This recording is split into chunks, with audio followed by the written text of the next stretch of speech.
In this lecture, we'll look at the second law analysis for a control volume. Till now, we have applied the second law of thermodynamics to a closed system or a control mass. We can now extend the application of the second law to a control volume, following the same approach as we used to extend the first law applied to a control mass to that for a control volume. That is, we will apply the second law to a control mass as it flows through an open system. And from this approach, we'll get a general equation for the second law applied to a control volume. So to this end, consider a general control volume, let's say one with a single inlet and a single exit. Now this inlet, which we'll denote by I, and exit that we'll denote by E. And the control volume, let's say, is in contact with a thermal reservoir at temperature T. And there could be work that is supplied to this control volume. And the thermal reservoir, let's say, is supplying heat at the rate Q dot, and in general we can consider that there is work done at the rate W dot on this control volume. So the working substance enters through the inlet and leaves this control volume through the exit.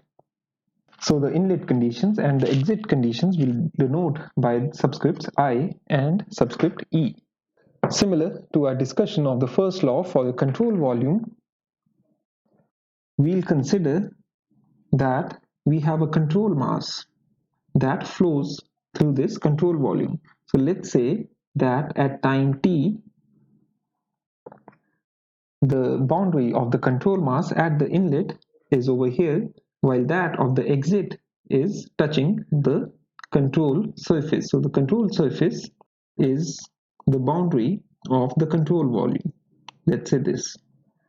So this is the location of the control mass at time t, and let's say at time t plus delta t, this amount enters the control volume, and the boundary of the control mass at time t plus delta t is over here. That is, nothing is outside the control surface, whereas at the exit, this much amount of mass has exited the control volume, and let's call this as delta ME, and the amount of mass that entered the control volume in this time interval is delta MI. Now, to apply the second law first to this control mass, what we need is the initial and the final entropies, and in particular the difference between that. So let's say that at time t, the entropy of this control mass was equal to the entropy of the mass of the working substance within the control volume. Let's call that as S subscript CV, plus this mass that was outside the control volume. So we have delta Mi times the specific entropy at the inlet condition. So this is the total entropy of the control mass at time t. The entropy at time t plus delta t is, so in general the control volume can experience a change, therefore the control volume has an entropy SCV at time t plus delta t, which may be different than that at time t, plus now there's no mass outside the control surface at the inlet, but we have this mass delta ME outside the control volume at the exit condition. So this is the specific entropy at the exit conditions, and this is the entropy. This is the extensive quantity. Now, to apply the second law, we now consider the combined system of this control mass and the thermal reservoir at temperature T. Now this combined system clearly is an isolated system. So we can write that delta S of this isolated system is greater than or equal to 0. Now let's say that within time T to T plus delta T, the amount of heat that is added to the control volume by this thermal reservoir is delta Q Cv, corresponding to the rate Q dot, let's say Cv, by which the heat is being supplied by the thermal reservoir to the control volume. Therefore, what we can say is that by applying this relation for the combined system, let's say there is change in entropy delta S of the control mass. So the change in entropy of the thermal reservoir is minus delta QCV because it is losing heat over the temperature of the thermal reservoir, and this is greater than or equal to 0. And we know that this is the entropy that is generated within the control mass. So now what we can do is, for delta S we can write delta S is S at time t plus delta t minus S at time t, and we can now substitute these relations over here and then finally put back this expression for delta S within this inequality. So what we get is the entropy generated within this isolated system is equal to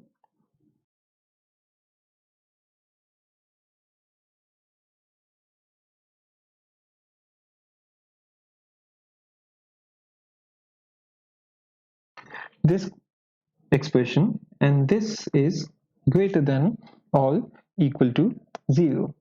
Then what we do is we'll divide all the terms by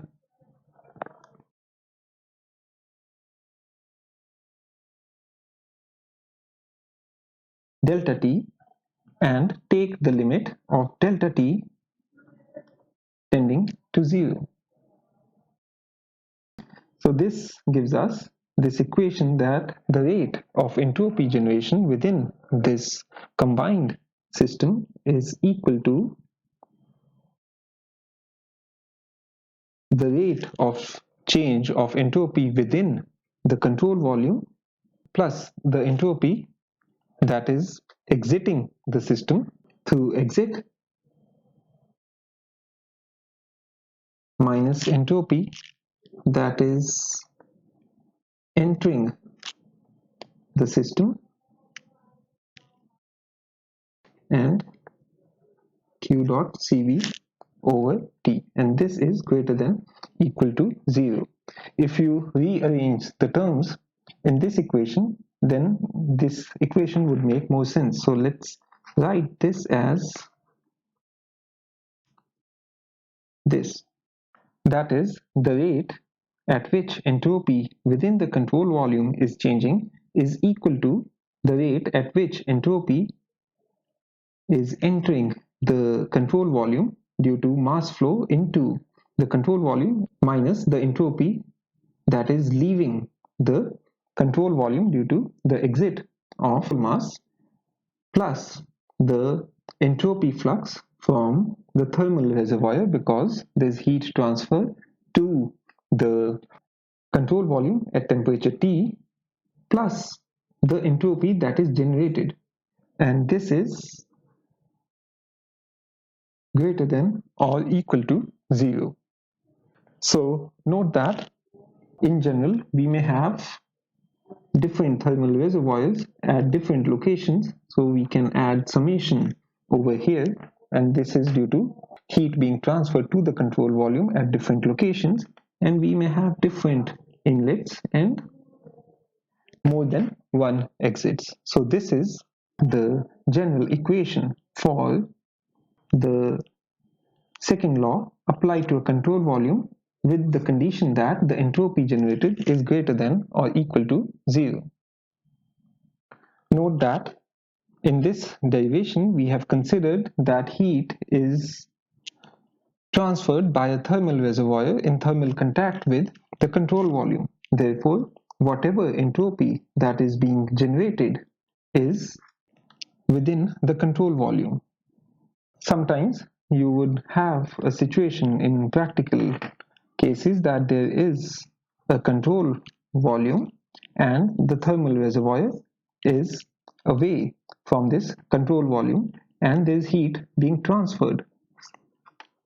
So then what you have to do is that you will have to consider another control mass that is between this control volume and the thermal reservoir, let's say at temperature T, and then you need to apply the second law to this combined system of the control volume, control mass, and the thermal reservoir. In that case, this equation would again be valid, but this entropy generation would not only be within the control volume, but also within this control mass that is separating the control volume and the thermal reservoir.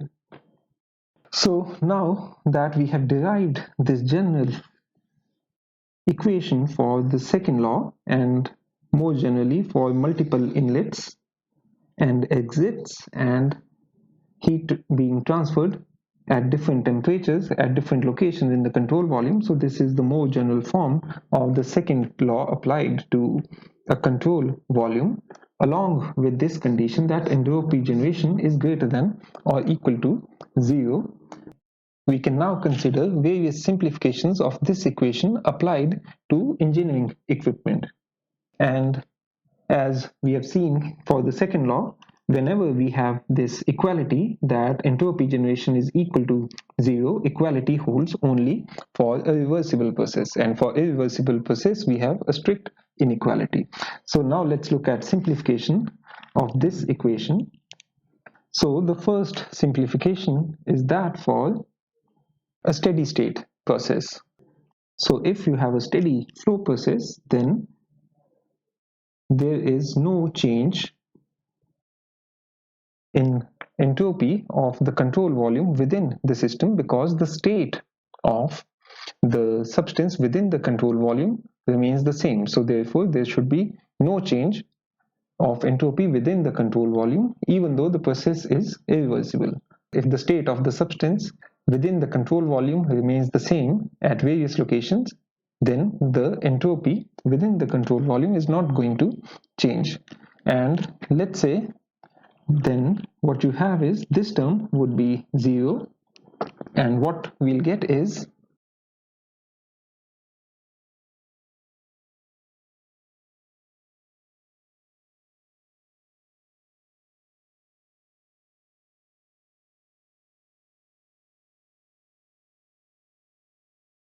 this. And if we have only single inlet and single exit, then we can say that at steady state, from conservation of mass, the exit and inlet mass flow rates are going to be the same. Then this equation can be simplified as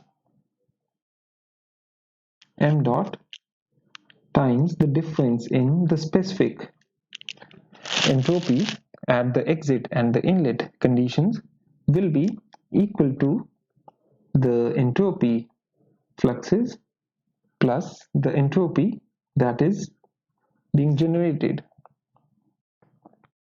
That is, the difference in the entropy of the working substance between the exit and the inlet is equal to the net entropy flow into the control volume and the entropy generated within the control volume. Now, if in addition we make an assumption that we have an adiabatic process which is at steady state, this equation simplifies to m dot Se minus Si, and Q dot is 0 because we have an adiabatic flow process, and that is equal to S dot generation, which is greater than or equal to 0. In other words, if we look at the specific entropy, so we can divide by m dot, what we have is that SE is greater than equal to SI plus S that is generated, and equality holds for reversible process only.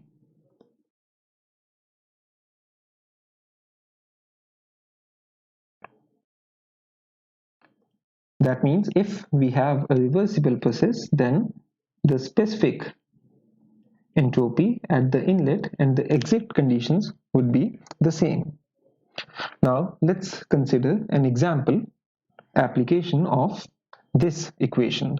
So let's say that we have an adiabatic nozzle which is undergoing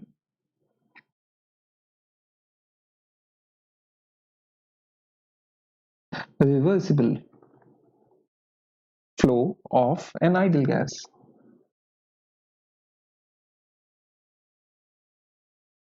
So this is our nozzle, and the walls are insulated because we are considering an adiabatic process. And let's say the inlet conditions are given. The pressure at the inlet is Pi, temperature is Ti, and the inlet velocity is Vi.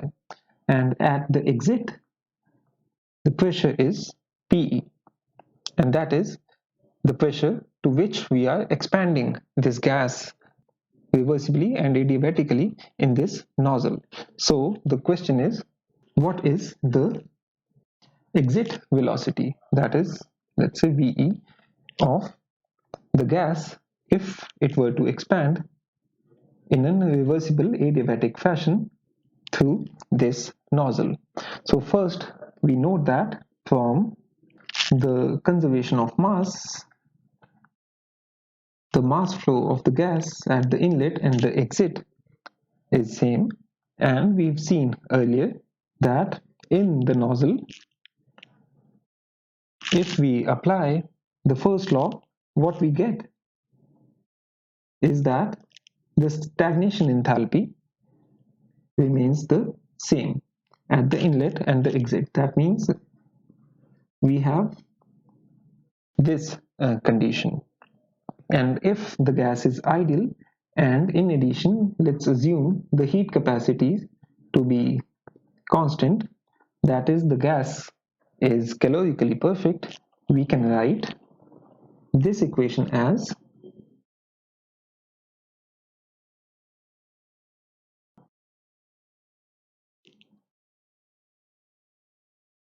where the enthalpy difference can now be written as Cp Ti minus Te, where this Cp is the specific heat capacity at constant pressure. Therefore, we can solve for the exit velocity, and we would get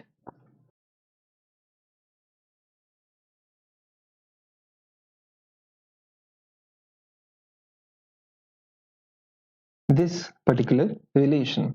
However, we do not know as of now what is the exit temperature to calculate the exit velocity. Now, to calculate the exit temperature, we need to apply the condition that for a reversible adiabatic flow process, the inlet and the exit entropy is going to be the same. So if we apply this condition, Si is equal to Se, what we get is, we already know the expression for entropy of an ideal gas. So we'll write that expression in terms of, that is the change in entropy in terms of the temperatures and pressure. So between exit and the inlet, we'll have this entropy change.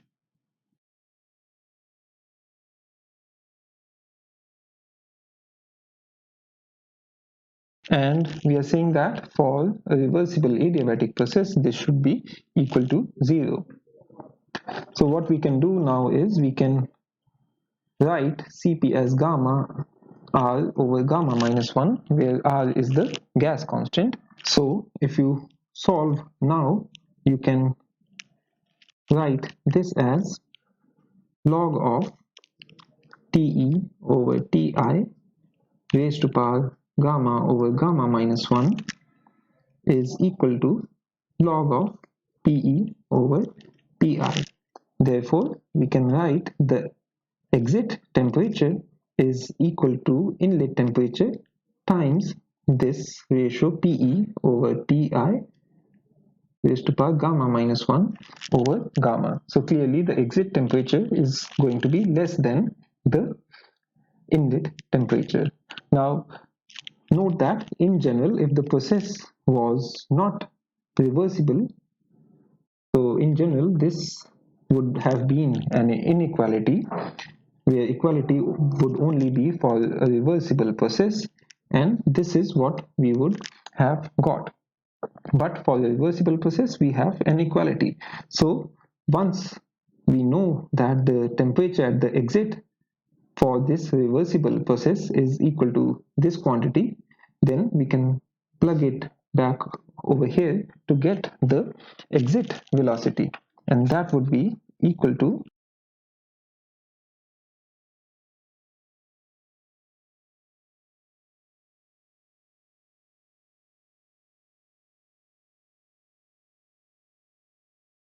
this expression. And note that if the process was irreversible, then the exit temperature would have been higher, and therefore the velocity would have been lower because we have this negative sign with the exit condition. So in general, the exit velocity would be less than equal to this value, where the equality, that is the maximum exit velocity that you can get, is during a reversible process. So in other words, irreversibilities reduce the performance of the device, and we'll see that is true for any other device as well. So let's consider another example of an adiabatic turbine. So consider that we have this turbine where the gas enters through one inlet and exits through one exit, and the turbine does some work. So let's say the work delivered by the turbine is given by this, and because in our notation we have taken earlier work done on the system to be positive, this would be equal to minus W dot CV. But this quantity is greater than 0 because the turbine delivers work. So we've already seen through application of the first law to this system that the work delivered by the turbine, that is the power delivered by the turbine, is equal to m dot times the difference in the inlet and the exit enthalpies. And if we have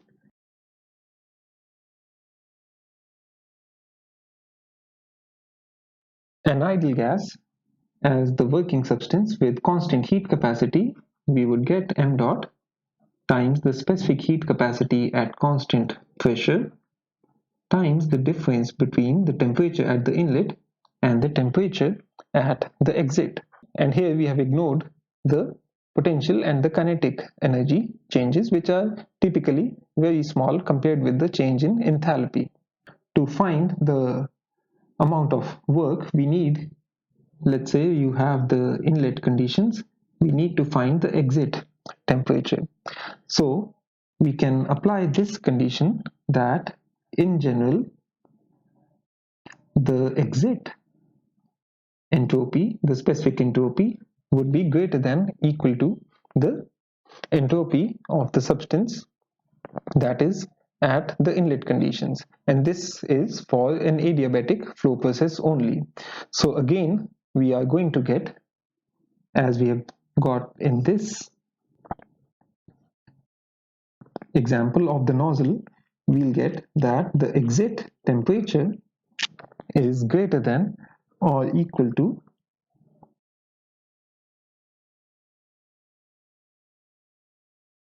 this temperature. Therefore, if we look at the work that is delivered by the turbine,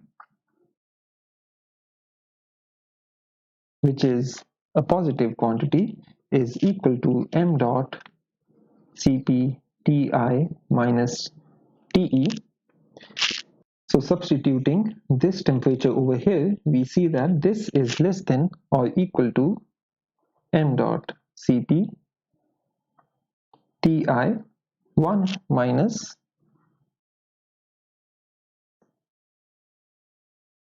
this quantity, where equality holds again for a reversible process only. So what we infer from this inequality is that the maximum work, which is this, is delivered by the turbine when the process is reversible.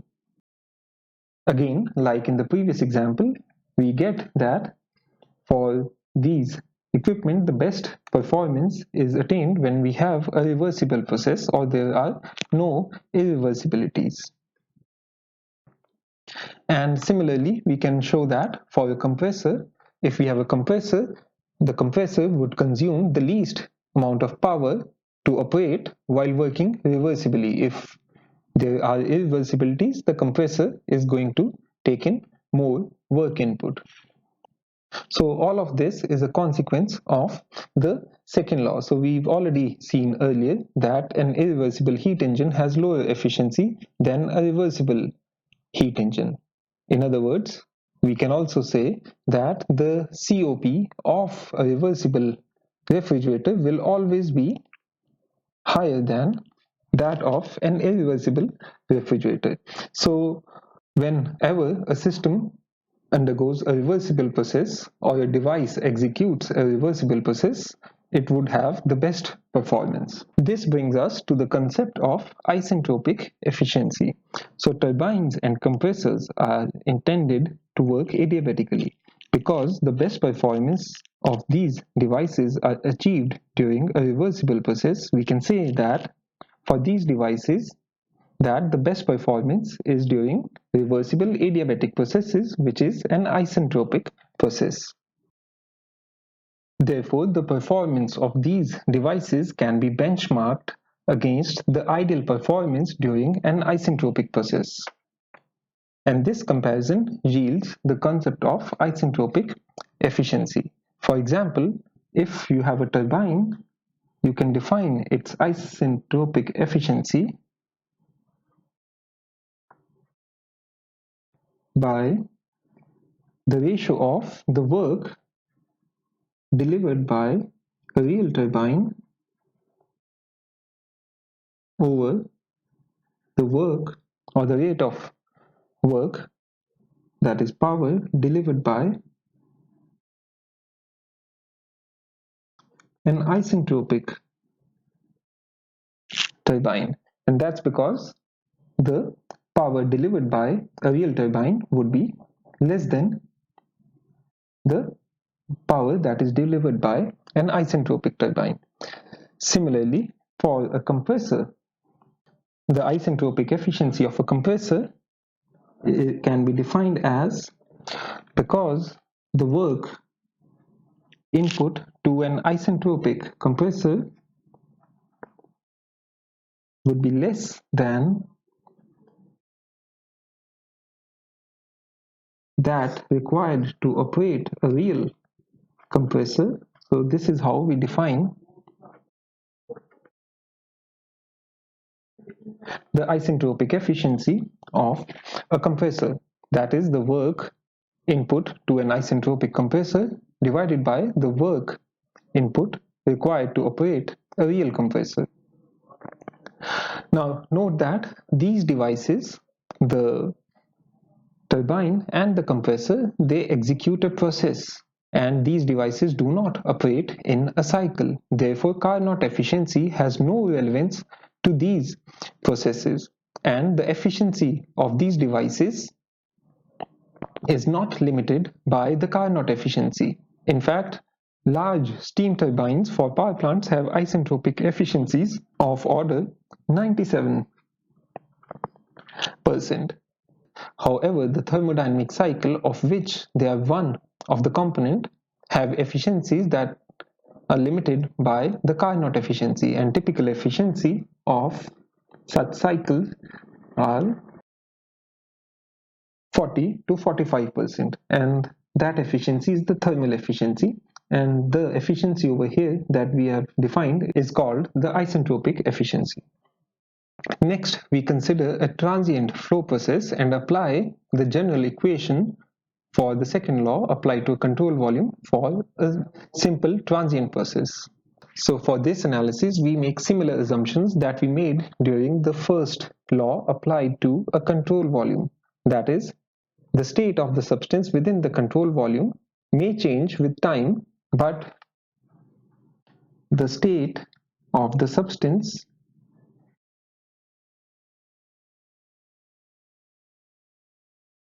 within the control volume is uniform. And we make another assumption that the state of the substance at an inlets and exits remains same, even though we may have mass flow rates that may vary with time. So now let's start with the general equation for the second law applied to a control volume. So let's write the entropy of the substance within the control volume as the product of the mass and the specific entropy within the control volume, and we have assumed that it is entropy is uniform, any property is uniform throughout the control volume, and this change in entropy is equal to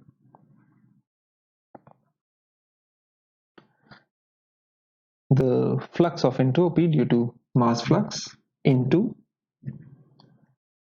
the control volume minus that due to exit, and we have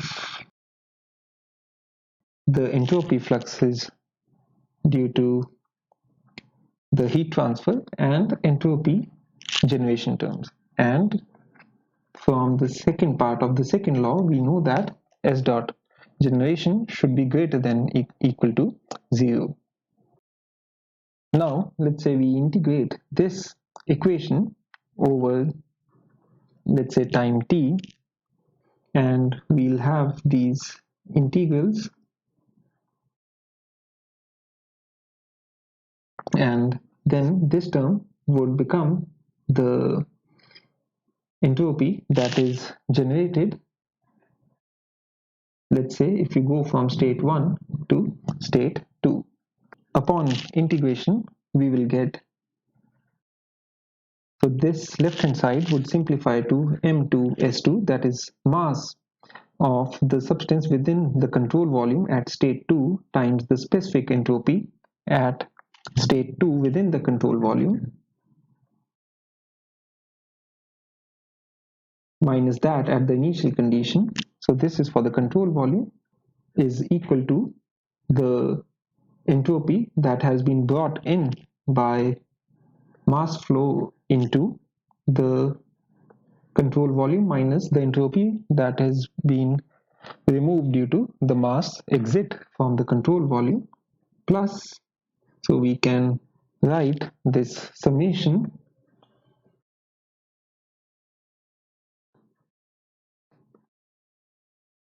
and this is because this integral and the summation operator, they commute, and we have this term. This is the entropy generated during this process. Now, let's say that if we have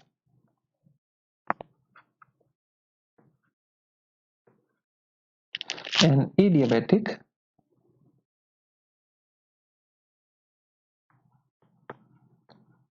reversible process, then this equation would simplify, because then this term would be 0 and also this term would be 0 only if we have adiabatic reversible process. For example, again, let's consider this problem of charging of a tank that has adiabatic walls, and let's say initially the system is at state 1 and the inlet conditions are at I, then this valve is opened so that this gas flows into this tank and attains a new state 2. So if we want to apply this equation to such a process, and assuming that it's a reversible process and the walls are insulated so we can take to be adiabatic, then let's see what do we get.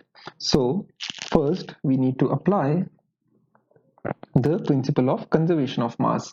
So let's say initial mass was m1 and in the whole process mi mass entered this tank. So we are considering this as our control volume, and the final mass is m2. Next we can apply this equation for the second law. So we have m2 s2 minus m1 s1. So 1 denotes the initial state within the tank, and that for the reversible adiabatic process is, in this particular case, mi si, that is the conditions at the inlet are denoted by I, and mi is the total mass that has entered this tank over that particular amount of time. And in this particular example there is no exit to this tank, so me is equal to 0, and the last two terms, these and these terms, are 0 because we have an adiabatic reversible process.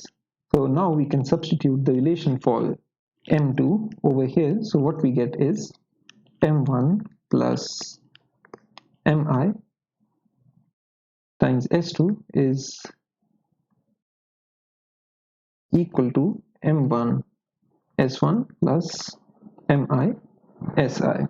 There can be many simplifications to this equation. So let's say if the initial condition was that the tank was evacuated, then there was no mass within the tank. So then this equation would simply become S2 is equal to Si.